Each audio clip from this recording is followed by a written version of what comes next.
On our silver wedding anniversary, my husband gave me divorce papers instead of a gift. 25 years is long enough, he announced in front of all our guests. I want someone young now, and you need to be out of the condo by tomorrow. He seemed to have forgotten that my parents gifted me that condo.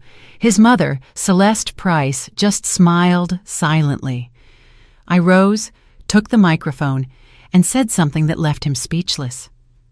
That night, Naomi Sterling woke up to whispers from behind the bedroom door. Her husband, Darren Price, was on the phone with his mother again, at 3 a.m. His voice sounded strangely excited. Naomi lay still in the dark, catching snippets of the conversation. "We have to do this right," Darren's voice insisted. "She won't suspect a thing." "Of course not, son," his mother replied. Naomi tensed. What were they plotting in secret? And why now, just a few weeks before their milestone anniversary? The hardwood floor creaked as Darren returned to the room. Naomi quickly shut her eyes, pretending to be asleep. He slipped into bed carefully, but she could feel his body was stiff, restless. The next morning, everything felt odd. Darren was unnaturally affectionate. "Naomi, my love," he said, kissing her cheek. He smelled of expensive cologne. "How about we choose the restaurant for our anniversary today? I want everything to be perfect." "Perfect?" Naomi raised an eyebrow. In 25 years of marriage, Darren had never been so enthusiastic about a family celebration. She always organized everything, and he only found fault. "Fine," she replied carefully, watching him rush off to work. His cell phone was on the nightstand. The screen lit up with a notification. Naomi couldn't help but look. It was a calendar reminder. Call S at 11 a.m. "Hey, Dee," she asked casually, watering the window plants. "Who's the S you have in your contacts?" Darren spun around abruptly. For a second, Naomi saw panic flash in his eyes, but he quickly calmed himself. Sanchez, a colleague from Seattle, just consulting him on a work issue." A lie. Naomi knew her husband like the back of her hand. When he lied, his left eye always twitched, just as it was doing now. "I see," she replied with a smile, but deep inside, her chest tightened. Once he left, Naomi stood by the window, gazing at the gray October sky over Georgetown. 25 years. A quarter century. They met in college. She was a brilliant accounting student. He was an up-and-coming manager. They married for love, dreaming of children and a big family. But children never came. Doctors found nothing wrong, but the miracle never happened. Darren took it hard, especially when his mother, Celeste, started making passive-aggressive comments about grandchildren. In time, they accepted being childless and focused on the positives, more time for themselves, for travel, and for career advancement. But something vital had shifted between them. A knock on the door pulled her from her thoughts. Standing there was Celeste Price, her mother-in-law, with her usual frigid smile. "Naomi, dear," she said, entering the condo without waiting for an invitation. "How are you? Are you preparing for the party?" Celeste always treated Naomi with exaggerated courtesy, but maintained a great distance. In 25 years of marriage, she never once called Naomi her daughter. "Slowly but surely," Naomi replied, leading her to the living room. "Darren wants to celebrate at a restaurant." "Very good," Celeste responded brightly. "A respectable venue with guests. Doing everything at home just doesn't show how important the date is." She began looking around the living room as if evaluating it. Naomi knew that look. It always made her feel, without a single word being spoken, that Celeste's suburban mansion was larger and better decorated. "By the way, Naomi dear," Celeste said, settling into an armchair, "I've been thinking about the future. Darren is not so young anymore. He's 53. And, well, we don't have grandchildren.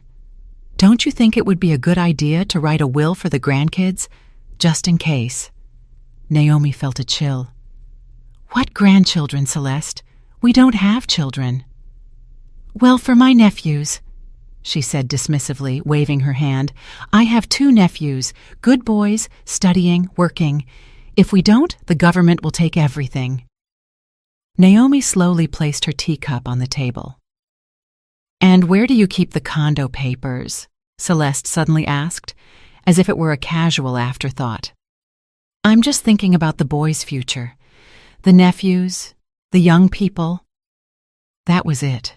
Naomi understood the subtext. "They're in the safe," she replied dryly. "But why do you ask?" "Oh, just in case. You never know what might happen. It's good to know where things are." When Celeste finally left, Naomi sat in silence, piecing things together. The late-night call, Darren's strange burst of affection, and now Celeste's pointed questions about the house title. Bit by bit, the puzzle was forming, and she did not like the picture. She went to check Darren's computer. He had never changed the password before. He always used a simple key, the date they met. But it didn't work this time. Her heart raced. In 25 years, he had never kept secrets from her. She tried his birthday. Nothing. She tried his mother's. Nope. Then it occurred to her to try their wedding date, but in reverse. It worked. The browser history opened, and what she saw gave her a knot in her stomach. How to divorce when shared assets exist. Spousal rights in property division. Legal advice for separation. He had searched all of this over the past 2 weeks. With trembling fingers, she scrolled page after page. How to keep the condo in a divorce. Legal tricks for dividing assets. Suddenly, her phone rang. It was her friend, Candace. "Naomi, you won't believe what I saw. You're Darren. I saw him at a jeweler's in Tyson's Galleria with a young woman. They were looking at rings. She was clinging to him, hugging him like nothing." "What did she look like?" Naomi interrupted softly. About 30, blonde, very put together, wearing a super expensive coat. Pretty, but she looked superficial. And they were so openly affectionate. "Are you okay, Naomi?" "Yes," Naomi lied. "Everything's fine." But nothing was fine. That evening, Darren returned with a bouquet of roses and a box of fancy chocolates. "For my one and only true love," he said confidently, kissing her lips. One and only. How ironic, Naomi thought. She looked him straight in the eye. "We need to talk seriously about our future." Darren tensed. It was subtle, but she saw it. "Talk about what?" he asked, turning on the TV, pretending to be absorbed in the programming. "Everything's fine, right? The anniversary is in 1 week. All our friends will be there. Let's not spoil the mood with serious topics. We'll talk after the party, okay?" After the party. That meant something big was planned for the party itself. Naomi nodded, feigning acceptance, but felt an icy coldness within. After 25 years, she knew her husband well. He was preparing something, calmly and coldly, involving his mother and surely a lawyer. What Darren didn't know was that Naomi had an ace up her sleeve, something that could unravel all his plans. And for now, she wasn't going to tell him a thing. The next day, Naomi woke up with a knot in her stomach, as if a terrible tragedy had struck the day before and she was just learning to live with it. Darren left early without breakfast. "I have a meeting," he said. A meeting, Naomi thought bitterly. She knew exactly who that meeting was with. At 11 a.m., the home phone rang. Darren had forgotten his cell phone, leaving it face down in the kitchen. Naomi didn't answer, but the answering machine recorded the message. "Dee, it's Mom. I spoke to Mr. Hayes. Everything can be arranged. The important thing is that she doesn't suspect anything until the very last moment. Call me when you're free." Hayes, the supposed Seattle colleague. Now it all made sense.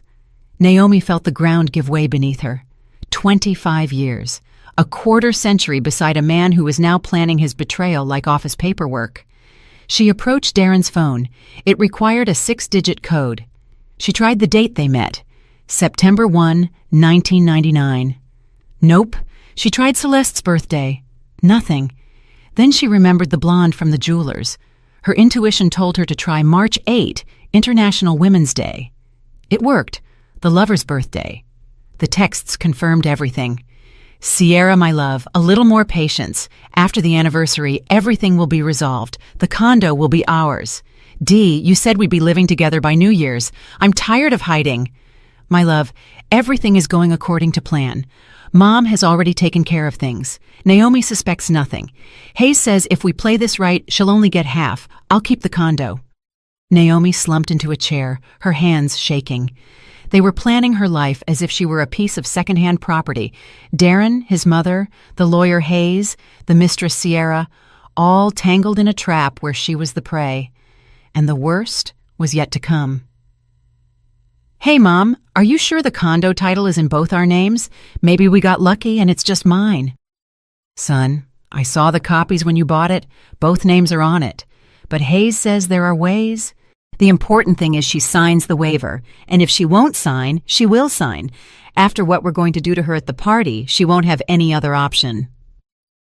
What did they plan to do to her? Naomi felt anxiety rising in her throat. They were going to humiliate her in front of everyone, accuse her of something. Without wasting time, she copied all the important messages to her own phone and put Darren's phone back where she found it. She needed a plan. She needed help. She called Aisha Cole, her college friend, now a family attorney. They didn't talk often, but their friendship remained strong. Naomi, Aisha said when she answered. Long time no talk. How are you? Can we meet today? Naomi asked, trying to sound calm. I need a consultation. Sure, I'm free at 6. Come to the office and we'll talk. Aisha's office was downtown, in a modern high-rise. She greeted Naomi with a hug, but immediately noticed the tension. Sit down. Tell me everything. What happened? Naomi took a deep breath. Let's just say an acquaintance of mine is having trouble with her husband. He wants a divorce but is hiding it, and it seems he's setting a trap. Aisha looked at her intently. You sure this is a hypothetical acquaintance, Naomi? Naomi was silent for a few seconds, then told her everything. The late-night calls, the phone messages, Sierra, her mother-in-law's scheming, everything. Aisha listened, occasionally asking for clarification. I understand, she said finally. This is serious, but you're not lost. The good news is you reacted in time. Tell me about the house. When did you buy it? Whose name is on the title? We put both names on it in 2005, equal shares. Are you formally employed? Yes, I'm the controller at Alliance Development Group. I've been there for 15 years. And the weekend cabin is also in both names, but it's not worth much. The condo is the main asset. Aisha jotted down notes. Naomi, they can't do anything to you if you keep a clear head. In a divorce, everyone receives what is legally theirs. No one can force you to waive your share. But it's clear they are planning something dirty. They want to put you in a weak emotional position, a scandal, an accusation, something to break you. You need to be ready. How do I prepare? Gather evidence. Take photos of the messages. Record conversations if you can. Move some of the money into an account only in your name. Most importantly, don't let them know that you know what they're doing. Naomi nodded. For the first time in days, she felt something close to relief. She had a plan. She had support. Thanks, Aisha. How much do I owe you? Aisha smiled. Nothing, girl. Friends don't charge. Just keep me in the loop. And remember, no matter what happens, you are not alone or defenseless. Naomi returned home determined to act, but what she found upon arrival confirmed the war had already begun. Darren was by the entrance, checking himself in the mirror. You look kind of run down today, huh? He blurted out without looking at her directly. Forgive me, but yes, Naomi, you've let yourself go a bit lately. Look, turning 50 isn't the end of the world, but you need to take care of yourself. Go to the gym, see the dermatologist, get something done. I saw Candace's daughter today. She's 30, but looks 25, very polished. And you? Well, you understand. He was comparing her to younger women, setting the stage to justify his betrayal. I have a meeting tomorrow, he announced suddenly. It's Saturday, but it will take all day. Another date with Sierra. That's fine, Naomi replied calmly. And Sunday, I'm going with Mom. I'm going to set up her new smart TV. Spending time with the trader's family. That night, When Darren was in the shower, Naomi reviewed their joint bank account online. In the last month, $30,000 had been withdrawn in several transactions, gifts for Sierra, payments to the lawyer, and who knows what else, all with their shared money. Naomi let out a nervous, brittle laugh. They were using her own money to plan her downfall, but she had an ace up her sleeve, something they didn't know. A week prior, a letter had arrived from a notary. Her Aunt Josephine, her father's older sister, had passed away in Germany. She had no children or spouse. She left her entire estate to Naomi, her only niece. This included a condo in Munich valued at $800,000, USD equivalent, a bank account with $570,000, USD equivalent, another luxury investment condo in Miami Beach, Florida. Total value, over $3 million. Naomi hadn't told anyone. She wanted to surprise Darren on their anniversary, but now that money and property were her salvation, she opened her laptop and began researching how to register the inheritance, transfer the funds to her personal account, and legally protect herself from the people who saw her as a fool. Darren thought he held all the cards, but the game was just beginning. On Monday, Naomi woke up with a clear plan. First, she visited a notary, but not the one handling her aunt's case. She went to see an old acquaintance, Mr. Perry, the real estate lawyer who had helped them purchase the condo years ago. Naomi Sterling, how many years? And how is Darren Price doing? Mr. Perry, an older gentleman, greeted her with a smile. Mr. Perry, I need your help, she said, entering his office, but it has to be strictly confidential. The lawyer's face grew serious. Sit down. I'm listening. Do you remember our condo on M Street in Georgetown? You did the title work in 2005. Of course. A very good unit in a fine building. Do you recall who purchased it first? I mean, where did the money come from? Mr. Perry frowned, opened an old file, and searched for a moment. Here it is. It was an unusual case. The money came directly from your parents' account, and in the deed of gift, you are listed as the sole recipient. Darren was added 2 months later, as your husband. Naomi felt a surge of warmth in her chest. So, it's formally a premarital asset? Formally, yes. Your parents gifted it to you before Darren's name appeared on the documents. In case of divorce, that can make all the difference. He could only claim something if he proves he invested in major renovations. Naomi smiled faintly. Darren never spent a dime on the condo. She had done everything herself. Could you give me a confirming document? Of course. Come back tomorrow afternoon. It will be ready. Leaving the office, Naomi felt different. After so many days, she finally felt strong, protected. But what awaited her at home left her breathless. A courier delivered a thick envelope from Germany, the final papers for Aunt Josephine's inheritance. Naomi read the lines with the help of a summary. A condo in Munich valued at $800,000, a bank account with $570,000, and the luxury investment condo in Miami Beach. More than $3 million in total. She sat in the living room. She was now a wealthy, independent, free woman, but Darren shouldn't know. Not yet. Her phone rang. It was Darren, his voice overly cheerful. Naomi, my love, I was thinking, what if we really celebrate our anniversary? Colleagues, friends, everyone. Why such a big deal, Dee? Why? It's 25 years. A silver anniversary. I want everyone to see what a perfect family we have. I already reserved the ballroom at the Watergate Hotel for 100 people. 100 people for her public humiliation. Isn't that expensive, Darren? We're supposed to be saving. Don't worry about it, he interrupted. The money is there. The important thing is the impression. We'll invite my boss, yours. Everyone needs to see how happy we are. What a cynical lie. Fine, Naomi said calmly. Whatever you say. Perfect. I have a meeting with some partners. We'll talk tonight. Partners. Naomi knew what that meant. In the afternoon, Celeste Price arrived with a gift. Naomi, dear, she said in a sugary voice, handing her an envelope. This is from me to you. It was a consultation with an excellent family lawyer. Just in case, you never know. Naomi opened the envelope. A business card. Hayes and Associates, Divorce and Property Law. With a note. Free consultation anytime. The audacity. They were giving her a consultation with the very lawyer who was planning her betrayal.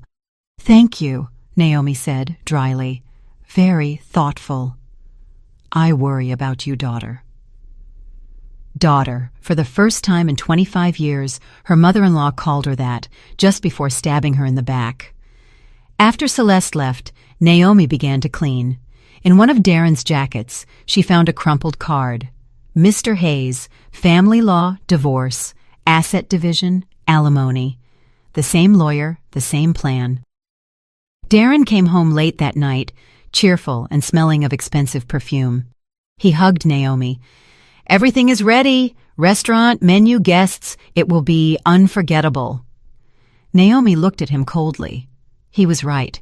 It was going to be unforgettable, just not the way he imagined. "Dee, what cologne are you wearing? That's not yours." He hesitated. "I got on the elevator with the neighbor. She wears a very strong perfume, and it clung to my jacket, one lie after another. By the way," he said, walking toward the window, "at the anniversary, I'm going to give a special speech about our life and our future plans." "What plans?" "You'll see. It's a surprise." A surprise? Naomi felt a chill. She couldn't sleep that night. Around 2 a.m., she heard a murmur. Darren was on the phone in the hallway. She got up quietly and pressed her ear to the bedroom door. "Mom, everything is perfect. The restaurant is booked. Guests are confirmed. After the toast, it will all just happen. Are you sure she doesn't suspect anything?" "How would she suspect? She's naive like a child. She's always trusted me, and she still does. And if she doesn't want to sign the papers, she will sign. After what I tell her in front of everyone, she'll have no other option. Everyone will see what she's really like, you know. Dee, don't you think it would be better to do it privately, at home without a scene?" "No, Mom, it has to be in front of everyone. That way, she won't be able to make a scene or demand explanations. She'll go straight home, and Hayes will be waiting for her there with the papers. Quick, clean, and no drama. And Sierra already knows. Of course, she's even coming to the anniversary. I want her to meet my colleagues. I'm going to introduce her as my new assistant." "You're cruel." "It's not cruelty, Mom. It's being practical. 25 years was enough. I deserve to be happy too, even if it's at her expense." Naomi went back to bed but couldn't sleep. So Sierra was going to be at the party too. She was going to witness the humiliation of her rival and then take her place in the home. That's what they thought. In the morning, Naomi went to the bank. She opened a personal account and transferred half of the money from the joint savings. If Darren wanted to continue spending on his mistress, he would do it with his half. Then she went to the lawyer for the document confirming that the condo was hers from before the marriage. Next, she went to work. "Mr. Boudreau," she said to her boss, entering his office. "Can I speak with you?" "Of course, Naomi Sterling. Is everything all right?" "Everything is fine, for now. I just wanted to warn you that I will soon be entering a difficult personal phase." "Divorce?" he asked, frowning. "Seriously? I thought you two were solid. You even invited me to your anniversary." "That's exactly why I want to warn you. If things go wrong, I hope I can count on your support. My work won't be affected. You are the best controller we've had in 15 years. Whatever happens, your job is safe." That night, while Darren was at another meeting, Naomi took out the inheritance documents. She needed a clear, well-thought-out plan. The Miami Beach condo was empty. Aunt Josephine had rented it out, but the contract had ended a month ago. Naomi could move there after the divorce. With the money in the German bank, she had financial independence for years. And most importantly, the document proving the D.C. condo was hers from before the marriage. Darren would never see that coming. Tomorrow was the anniversary. He thought he would deliver the final blow, but he was the one about to be blindsided. Naomi put all the papers in the safe and smiled. Thursday morning, she went to the German consulate. She needed to formalize the inheritance to access Aunt Josephine's accounts. The consul, an older gentleman with a neatly trimmed beard, reviewed the documents carefully. "Everything in order, Mrs. Sterling. Your aunt was a very prudent woman. The bank accounts will be unlocked in 1 week. And regarding the Miami Beach condo, ownership passes to your name immediately. Here are the papers. You can dispose of it as you wish." Naomi carefully put the documents in her bag. She now owned 3 properties, over $1 million in cash, and, most valuable of all, complete freedom. That same day, she opened another account in euros to prepare for the international transfer. The bank advisor, a young woman, looked at the numbers in the papers with wide eyes. "Wow, you did very well with the inheritance, didn't you?" "Yes," Naomi smiled. "My aunt was an incredible woman." Leaving the bank, she felt a weight lift from her.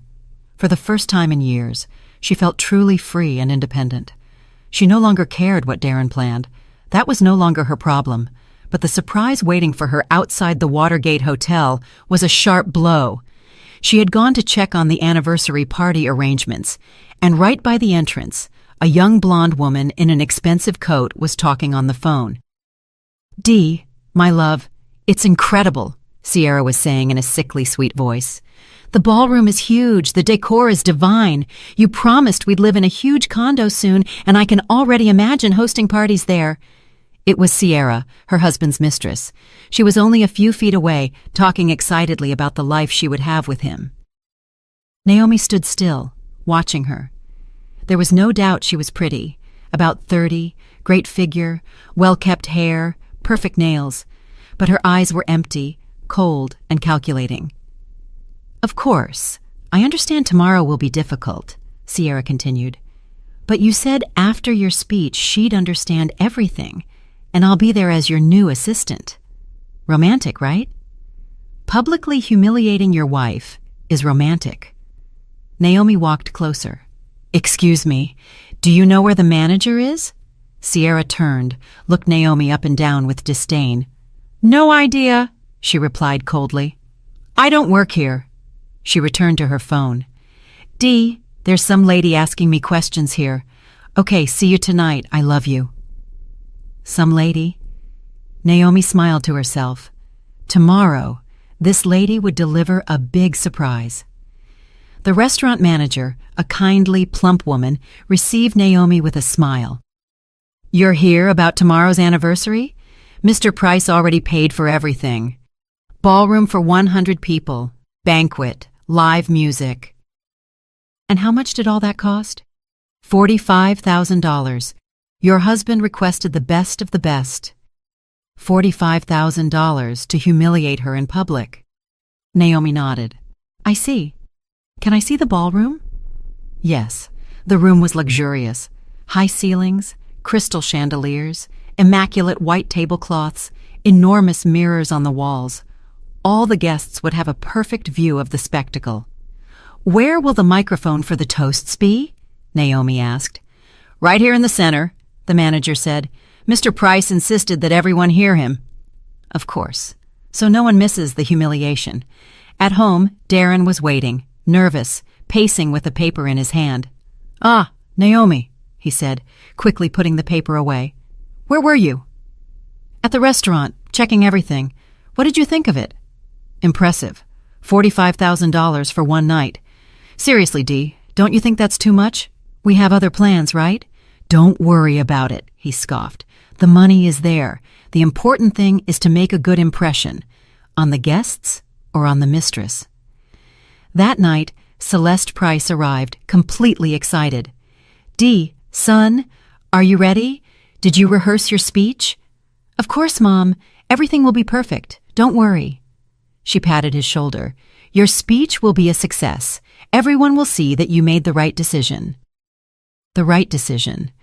Naomi watched them from the kitchen, the rage building inside. "Mom, what if she makes a scene?" Darren asked. "She won't," Celeste replied confidently. "With so many people, she'll hold it together. She's an educated woman. They'll settle things at home. And Hayes, is he ready?" "Yes, the papers are done. All she needs to do is sign. After your speech, she'll have no choice." Naomi quietly went to the bedroom and took her own papers from the drawer. She had everything ready. She put all the documents into a small folder, the paper stating the condo was hers from before the marriage, the inheritance documents, and the statement for her new bank account. Tomorrow, those documents would change everything. Later that night, when Celeste had left, Darren locked himself in his study. Naomi heard him rehearsing his speech, murmuring words to himself. She approached the door and listened intently. Dear friends, today is a special day. 25 years ago, I made a decision that seemed right. But life moves on, people change, and sometimes you have to have the courage to admit your mistakes. Mistakes? 25 years of marriage was his mistake. I thank Naomi for these years, but honesty demands I speak the truth. We are different people with different values, with different plans for the future, and I have made a decision.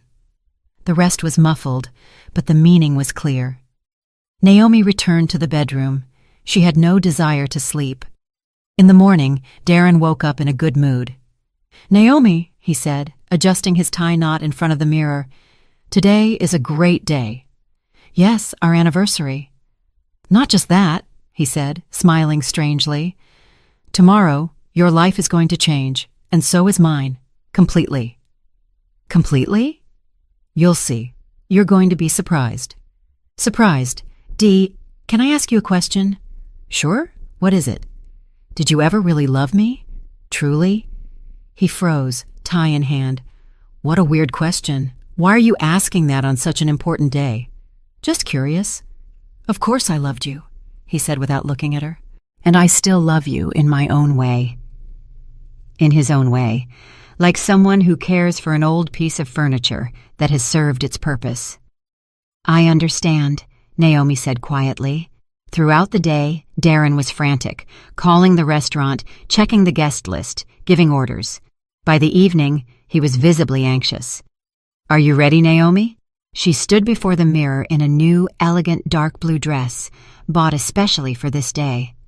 Ready. Then let's go. It's time for the truth to be known. The truth. Naomi grabbed her purse where the documents rested. Yes, it's time for everyone to know the truth. They didn't speak on the drive. Darren was nervous, drumming his fingers on the steering wheel. Naomi watched the city lights through the window. 25 years ago, they also rode in silence to the courthouse, but that silence was one of excitement and love. Today, it was the silence before a battle. Naomi, Darren said when they arrived at the hotel, no matter what happens today, I want you to know that I wish you the best. The best. What a cruel mockery. Thank you, Dee, she replied with a serene smile, and I wish you receive exactly what you deserve. The ballroom at the Watergate Hotel sparkled. 100 guests were seated at round tables with white roses and gold candles. At the head table sat the hosts. Naomi smiled and accepted congratulations, but inside, she was tense. The blow was coming any minute. Naomi, you look stunning today, said Marina, a coworker. 25 years together. How romantic. Yes, Naomi said, looking around. Very unexpected, all of it. In one corner of the room stood Sierra, Darren's mistress. She had been introduced as his new marketing assistant. Young, pretty, in a very expensive dress, she chatted calmly with some colleagues as if nothing were amiss. Darren Price, congratulations on your anniversary, said Mr. Michael Boudreau, the CEO of Darren's company. Rarely does one see such solid couples. Thank you, Mr. Boudreau, Darren replied, shaking his hand. Today is a special day. I even prepared a very special speech. A speech. Naomi's throat went dry. Celeste Price went from table to table, receiving compliments for her good son and the ideal wife he had. Her eyes glowed with satisfaction. She knew what was about to happen. At a small table in the back, a man in his 50s in a dark suit sat very seriously. Naomi didn't know him, but she recognized his picture. Mr. Hayes, the lawyer. He was there in case a signature was needed. Dear guests, the The voice of the master of ceremonies sounded over the microphone. "May I ask for your attention? Darren would like to say a few words in honor of his wife." A silence fell. Everyone turned toward the main table. Darren stood up, took the microphone, and smiled broadly. "Friends, thank you for being here on this important day. 25 years is no small thing. It's a quarter century alongside one person." The guests nodded, raising their glasses. "I've thought a lot about our life together," Darren continued, "about what united us, what made us happy, and what didn't so much." Naomi tensed. "It's starting," she thought. "And I realized something very important. People change. What seems right when you're young can eventually turn out to be a mistake." The ballroom grew quieter. People exchanged confused glances. 25 years ago, I chose the woman who would be my life partner, guided by youthful emotions, but life taught me to see things more clearly. "Darren," Naomi murmured, "what are you talking about?" "The truth, dear. It's time to stop lying to ourselves." He turned to the guests, his voice harder, firmer. "Dear friends, I want to be honest with you and with myself. For 25 years, I endured a life with a woman who is not right for me. A gray, boring woman who doesn't know how to be the partner of a successful man." The ballroom erupted in surprised murmurs. "Darren, are you crazy?" someone yelled. "Quite the opposite," he said calmly. "I'm finally thinking clearly. Naomi needs to understand this. Our marriage is over. I'm filing for divorce." The room was stunned. Some gasped. Others held their hands to their chests. His mother, Celeste, smiled triumphantly. "Furthermore," Darren continued, feeling emboldened, "I want a fair division of assets. Naomi must leave the condo. It's time for a new life, new relationships." He looked pointedly at Sierra, the blonde, who stood in the back, barely concealing a victorious smirk. "Is this a joke?" a woman asked, bewildered. "Are you in your right mind, Darren?" his boss demanded. "More than ever," he replied coldly. "I have the right to be happy, and I'm going to exercise it. Naomi will receive what the law dictates, and we will separate on good terms." "And that young girl is your new conquest?" one of Naomi's friends shouted, pointing at Sierra. "Sierra is a wonderful woman.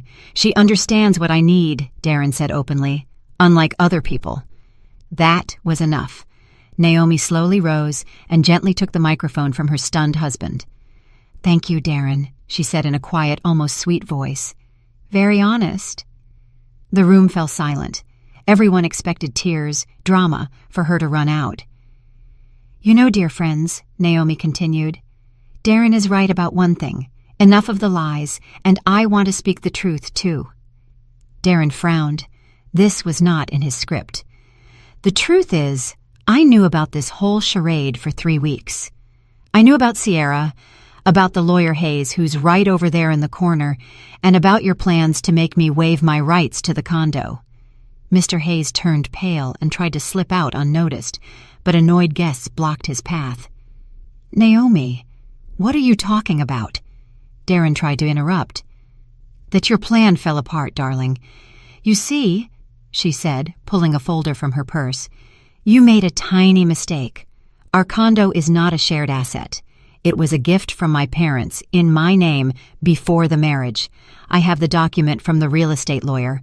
Darren took a step back. "That can't be!" "And what's more," Naomi continued, 3 weeks ago I received an inheritance from my Aunt Josephine in Germany, a condo in Munich, another luxury condo in Miami Beach, and over $1 million in cash." The silence in the room was absolute. "So, Dee, what property division are you talking about?" "You'll get half of the cabin and half of your car. Everything else is mine." Sierra, against the wall, turned paper white. "And now, the fun part," Naomi said with a smile. "Do you know how much your successful man spent on this little play to publicly humiliate his wife? $45,000 of our joint savings." The guests began to murmur in outrage. "But I'm not spiteful," Naomi continued. "Darren, you are free. Take your wonderful woman, as you called her, and live wherever you like, just not in my condo. Wait, Darren whispered. We can talk about this. There's nothing to talk about. I'm filing for divorce tomorrow. Hayes can leave. I don't need him anymore. She then turned to the guests. Dear friends, I apologize for ruining your evening, but sometimes the truth is more important than appearances. Thank you for coming. Now you know who is who. Naomi placed the microphone on the table and walked toward the exit. Behind her, a scandal erupted.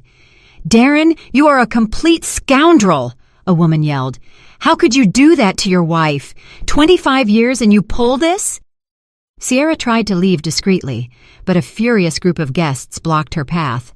And what about you, homewrecker? Did you think stealing another woman's husband would be easy? Have you no shame? Celeste Price went from table to table, trying to explain, but no one listened. Meanwhile, Naomi walked out of the restaurant and breathed the cool night air. Freedom. She paused at the door and looked back at the chaos inside. Through the large windows, she could see the house of cards Darren had built over months collapsing. He was in the middle of the ballroom, pale, confused, like an actor who had forgotten his lines. The microphone lay on the floor, guests yelling around him. Mr. Michael Boudreau, the CEO, approached him. Darren Price, I am deeply disappointed in you after this show. I think we will have to review your position in the company. But Mr. Boudreau, you don't understand, Darren stammered. It's not what it looks like. Naomi twisted everything. Twisted? Interjected Marina, one of Naomi's co-workers. We all heard what you said. 25 years enduring a colorless woman? Aren't you ashamed? In another corner, a different scene unfolded. Sierra, finally realizing her dream of living in a luxury condo was over, pushed her way through the angry guests. Dee! She grabbed Darren's sleeve. What's going on? You promised me a condo. Where's the money you gave me for our new life? Shh, Darren whispered, nervously looking around. Not here. Why not here? Sierra yelled, growing hysterical. I've been waiting for 3 months. You said we'd live like kings after the divorce, and now what? Guests turned, curious, some already recording on their cell phones. Stop it, Darren pleaded. We'll talk later. But Sierra let out a bitter, almost hysterical laugh. Talk about what? You don't have a condo or money. You fooled me. She turned to the guests. Do you want to know the truth? This successful man promised me riches for 3 months. He bought me jewelry with his wife's money. He promised me a huge downtown condo. Sierra, shut up! Darren screamed in desperation, but it was too late. And he also took out loans using their shared assets as collateral, she spat out, getting carried away. He thought his wife would never find out. He took $20,000 from Chase Bank and another $15,000 from Wells Fargo. He spent it all on me. The room was silent. Even Naomi hadn't known about that. Celeste Price, who had tried to be inconspicuous, rushed toward him. Dee, son! What is this woman saying? What loans? What inheritance of Naomi's? Mom, now is not the time, Darren mumbled. Not the time. I mortgaged my mansion to give you money for the lawyer. And now what? How am I going to pay? Another blow. Even his mother was now in debt because of his scheme. Wait, one of the guests intervened. Did I understand correctly? The 3 of you planned to deceive Naomi? No, 3, 4, Sierra injected venomously. The lawyer Hayes, too. He was going to make her sign the waiver to the condo. Everyone turned to the corner where Hayes had been sitting, but his chair was empty. The lawyer had already bolted. Snake! Celeste Price shrieked, lunging at Sierra. This is all your fault. You drove my son crazy. My fault? Sierra retorted indignantly. It was your son who groomed me. He told me his wife was a fool, that he'd manipulate her easily. Men separated them just as a fight almost broke out. What a disgrace, a woman said loudly. Mr. Boudreau, doesn't Naomi work for you? Yes, And she is the best controller I've had in 15 years, the CEO said firmly. After this circus, the only thing I'm going to do is raise her salary. And this guy, he looked at Darren with contempt, should look for another job. With this reputation, he won't get far. Darren went back and forth between his mother, his mistress, and the indignant guests, trying to fix something. "People, you don't understand," he yelled. "I have the right to be happy. 25 years is too much." An older woman approached him, Aunt Clarice, Naomi's aunt. "And did you think about how she felt living 25 years with an egoist like you?" Aunt Clarice is right. Other family members of Naomi supported her. "What a disgrace. People like you don't belong in our family." "Good thing Naomi found out in time," added her cousin Dwayne.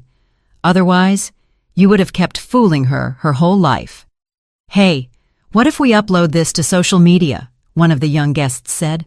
"Let everyone know who this guy Price is." "Yes," others agreed. "We have to trend the hashtag #SilverAnniversaryTraitor." "No, wait," Darren begged. "Don't do it. This is my private life." "Private?" Sierra laughed. "You humiliated your wife in front of 100 people, and now you care about privacy?" Slowly the guests began to leave, first Naomi's family, then her coworkers, and then their acquaintances. As they left, each one gave their opinion. "Darren Price," a colleague said on his way out, "after tonight, don't even say you know me." "What a shame for the family," a neighbor muttered.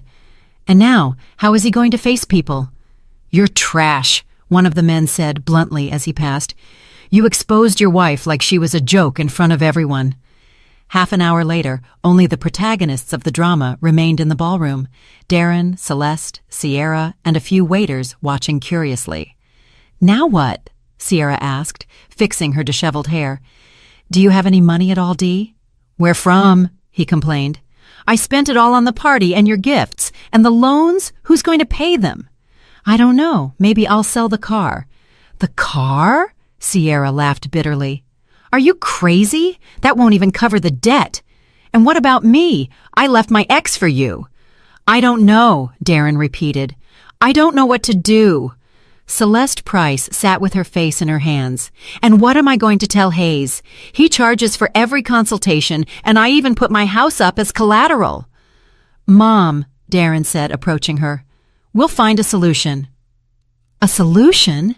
She lifted her face, her eyes red. "In my 70s, I'm left homeless because of your foolishness." Then Sierra stood up, adjusted her purse, and said, "You know what? I'm leaving. You two are utterly useless. Dee, don't ever call me again. And the money you owe me for the last 3 months? Forget it. Consider it a payment for this life lesson." She paused at the door and turned. "Your wife is one badass woman. It's a shame I only met the real her today. Those are the women who deserve respect." She left, the sound of her heels echoing sharply. Darren and his mother were left alone in the ballroom amidst half-eaten plates and spilled glasses. "Dee," Celeste said softly, "what if it's not too late? What if we go see Naomi and ask for forgiveness?" Darren shook his head. "It's too late, Mom. You saw her face. She will never forgive us." "Then what are we going to do?" "I don't know," he repeated for the third time. "I swear I don't know." Meanwhile, Naomi was in a taxi back to the condo, watching the city lights. In her purse, she carried the titles to 3 properties and a bank statement showing over $1 million. The driver, an older man, looked at her in the rearview mirror. "Beautiful night, isn't it?" "Yes," Naomi said, smiling. "Very beautiful. You could say it changed my life." "That's good. Some days just change everything."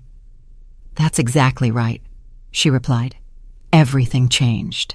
And indeed, her life changed forever. 3 months later, Naomi was in court, watching the life of the man she had been married to for 25 years fall apart. Darren looked 10 years older, gray hair, a worn face, a cheap suit instead of his usual expensive ones. The judge, an elderly woman with glasses, reviewed the documents carefully. "Very well," she said finally. "The court decides the following. The condo on M Street in Georgetown is the separate, premarital property of Mrs. Naomi Sterling and is not subject to division. Darren panicked. His lawyer, no longer Hayes but a young public defender, just threw up his hands. The cabin property is considered marital property and is divided in half. The same goes for the Lexus ES300 car. Your Honor, Darren's lawyer stood up. My client used that car for work. Denied, the judge replied dryly. The car was purchased with common marital funds. Naomi said nothing. Her friend and lawyer, Aisha, smiled discreetly. Everything was going according to plan. Furthermore, the judge continued, it was proven that Mr. Darren Price concealed significant debts from his spouse, a $20,000 loan at Chase Bank, a $15,000 loan at Wells Fargo, and an $8,000 quick loan. The total debt is $43,000. But those are his personal debts, the young lawyer protested. According to Family Code Section 39, the judge replied calmly, debts incurred during the marriage are the responsibility of both parties. However, since the money was not used for family welfare, but for the personal affairs of the petitioner, he shall be solely responsible for their repayment. Darren went even paler. $43,000 in debt, and it was all his. This court solemnly decides, the judge concluded, to dissolve the marriage between Darren Price and Naomi Sterling. The respondent retains the condo and all bank accounts. The petitioner retains half the cabin value and half the car's value. No alimony is assigned, as there are no minor children. The gavel strike marked the end of a 25-year marriage. Leaving the courthouse, Naomi felt a strange peace, as if a great weight had finally been lifted. Naomi! Darren shouted. Wait! She turned. Her ex-husband stood on the steps, clutching a folder of documents. What do you want to say? Forgive me, he said in a low voice. I was a selfish fool. You didn't deserve what I did to you. Naomi looked at him closely. Was it sincere remorse, or did he just want to make her feel bad? Darren, she said calmly, I don't hold a grudge. We're just very different people. You wanted an easy life at others' expense. I am used to fighting for what is mine. Could we see each other sometimes, as friends? No, Naomi replied, softly but firmly. I'm sorry, but no. It's better if we each go our own way. She turned and walked toward her car, a new, elegant Audi she had bought with part of the German inheritance. Life continued, and everyone got what they deserved. A month after the divorce, Darren lost his job. The video of the anniversary party went viral on social media, and his company's CEO no longer wanted to deal with the scandal. Darren Price, his boss told him on that last day, I can't have someone on my team who made such a public spectacle. But I'm a good professional. Maybe so, but your reputation is in the gutter. I'm sorry. Finding a job was difficult. Everyone recognized him. The video even had the hashtag silver anniversary trader trending. Nobody wanted to hire a man like that. He ended up working as a taxi driver with his old Toyota Camry, which he had to buy back from Naomi for half its value, $15,000. He now lived with his mother in her small, one-bedroom apartment on the outskirts of the city. Celeste had to sell her downtown mansion to pay the debts and buy something smaller and cheaper. Dee, she would say to him at night, looking at the cracked walls, don't you wish you had listened to me? Never gotten involved with that Sierra? It's too late, Mom, Darren would reply, counting his day's earnings. Too late for regrets. And Sierra? She was more than fine. 2 months after the scandal, she married a 50-year-old entrepreneur who owned a chain of restaurants. He was wealthy, though not very smart. He believed her whole story about a toxic relationship with a married man. The wedding photos Sierra uploaded to social media showed luxurious bouquets and gold jewelry. The caption read, Finally found true love, #happy, #new life. Darren saw those photos and let out a bitter smile. Sierra got what she wanted, a husband with money. But it wasn't him. Naomi lived a completely different life. She moved to her Aunt Josephine's investment condo in Miami Beach. It was a spacious, light-filled condo with a view of the ocean, a true oasis amidst the city's chaos. She didn't want to be an accountant anymore. With the money she inherited, she opened a small publishing house specializing in translations of European literature. It was her lifelong dream. "Naomi Sterling," Mr. Boudreau said when she resigned, "we don't want you to leave. Are you sure you won't reconsider?" "Thank you," she replied with a smile, "but I've found what I'm truly passionate about. I'm dedicating myself to books." "Well, I wish you the best of luck. And you know what? After everything that happened with your ex-husband, many of our female employees look up to you. A woman has to know how to defend herself." One evening, her friend Aisha came to visit. "You look so content," she asked, looking at the cozy living room. "Do you feel avenged?" "You know," Naomi replied thoughtfully, "I don't feel vengeance. I feel relief. That wasn't vengeance.